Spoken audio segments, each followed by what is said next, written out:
শনিবার দিনকে আর্জি করে গিয়ে আমি যেটা দেখেছিলাম একজন পিজিটিকে পুলিশ মারতে মারতে নিয়ে গেল। নো অ্যাকসেপ্টেবল টু, কোনোভাবেই এটা মেনে নেওয়া যায়। তারপর তাকে যদি ছেড়ে দেওয়া হয়েছে, যেটুকু আমার মনে হচ্ছে মুখ্যমন্ত্রী নিজে চাইছেন সঠিকভাবে ঘটনার তদন্ত করে কিছু সলিউশনে আসা উচিত।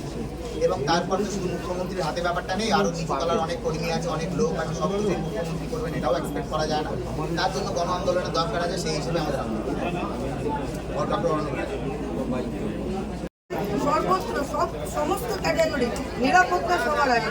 আমি ডিউটি করতে এসে আমি যদি মৃত্যুবরণ করি এবং আমার বাবা মা যদি সেই শোকটা দেখেন, তো এর মতো লজ্জাজনক দুঃখজনক পরিস্থিতি আসবে। আমাদের প্রত্যেকেরই চারিত্রিক বৈশিষ্ট্যের উন্নতি দরকার, এটা আমি একদম সাল থেকে ছিল। অত্যন্ত ভালো মেয়ে, উনি জিএনএম হসপিটালের স্টুডেন্ট ছিলেন এবং এখানে ওনার সম্পর্কে যা জানা যাচ্ছে অত্যন্ত শান্ত স্বভাবের এবং কর্তব্যপরায়ণ চিকিৎসক ছিলেন। এবং তারপরে উনি পোস্ট গ্রাজুয়েশনের জন্য যে আর্জি করে গেছিলেন চেস্টে।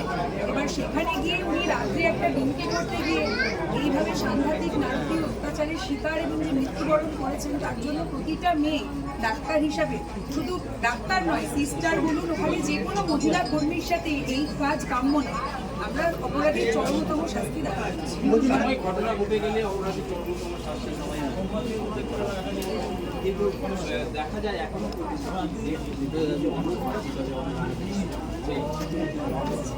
সেটাও বলা হয়েছে এবং আমাদের মাননীয় মুখ্যমন্ত্রী এবং আমাদের তথা স্বাস্থ্যমন্ত্রী সাথে আমাদের পুলিশ কমিশনার জানিয়েছেন যথেষ্ট পরিমাণে নিরাপত্তারক্ষী নিয়োগ করা হবে এবং অচিরেই মহিলাদের জন্য আলাদা ডিউটি রুম এবং আলাদা শৌচাগার এবং তাকে তাদের মিনিমাম নিরাপত্তাটুকু সুনিশ্চিত করা যায় সেটা তারা দেখবে। আমি ডক্টর সুতপা সরকার। আমাদের যে এই যে স্পন্টেনিয়াস আমরা সবাই ব্যাপারে একটা যে সঠিক বিচার হোক এবং সঠিক কালপ্রিটকে ধরা হোক, এটা কোনো অর্গানাইজেশন আন্ডারে হচ্ছে না, কোনো অর্গানাইজেশনের ব্যানারেও হচ্ছে। এটা স্পন্টেনিয়াসলি ডক্টর, সিস্টার, হসপিটালে আদার স্টাফ একত্রিত হয়েছে। এই মিছিলটা এখান থেকে আমাদের জেএনএম অব্দি যাবে এবং এটা একটা স্পন্টেনিয়াস মিছিল, এটাতে কোনো পলিটিক্যাল ব্যানার নেই, কিছু নেই। আমরা চাই প্রপার কালপ্রিটকে ধরা হোক। এটা রাত্রিবেলায় আমাদের অনেকের ঘুম হচ্ছে না, বিশেষ করে যাদের মেয়ে আছে তারা আরও বেশি ইনসিকিউরিটিতে ভুগছে। এই জিনিসটা আমরা চাই না, জাস্ট চাই প্রপার বিচার হোক এবং প্রপার কালপ্রিটকে ধরা হোক। জাস্ট আমার নিজের ডিউটিরত অবস্থায় কোনো মহিলা এইভাবে অত্যাচারিত এবং লাঞ্ছিত এবং খুন হয়েছে আফটার 36 আওয়ার্স অফ ডিউটি, এটা ভাবা যায়। এবং তারপরের যে ঘটনাক্রম সব টিভিতে দেখতে পাচ্ছেন আপনারা। আমার বলার কিছু বলার একটাই জিনিস, যে দোষীরা যেন শাস্তি পায়, যেন কাউকে যেন আড়াল না করা, যেটা প্রচণ্ড চেষ্টা চলছে। যদিও আমাদের মুখ্যমন্ত্রী এবং সিপি খুব সক্রিয় এ ব্যাপারে, কিন্তু তবুও আমাদের মনে হচ্ছে কোথাও যেন একটা কিছু কিন্তু থাকছে। সেই কিন্তুটা আমাদের যেন বেরিয়ে আসে প্রকাশ্যে, কারণ এটা সাধারণ ঘটনা নয়। একজন ক্রিকেটার গতকাল বলেছেন এমন ঘটনা, একটা ঘটনা, এটা একটা ঘটনা নয়, এটা হাজারের মধ্যে বা লাখের মধ্যে।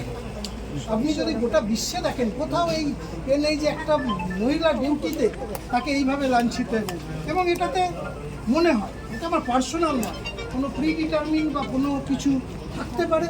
সেই জিনিসটা বার করতে হবে যে কেন খুন হয়েছে। আর this is a predetermined and cold blooded murder, এ নিয়ে কোনো সন্দেহ নেই। এবং সেই সন্দেহটাকে নিরসন করার জন্যে আমরা চাই যে প্রপার তদন্ত হোক, প্রপার তদন্ত করে উদ্ঘাটন হোক এবং আমরা যেন সব জিনিসটা জানতে পারি এবং যারা দোষী তাদের চরম থেকে চরমতম শাস্তি হয়, এইটাই আমার বক্তব্য। সেই জন্য আমার নাম চন্দন মিশ্র, এখানকার কার্ডিওলজিস্ট।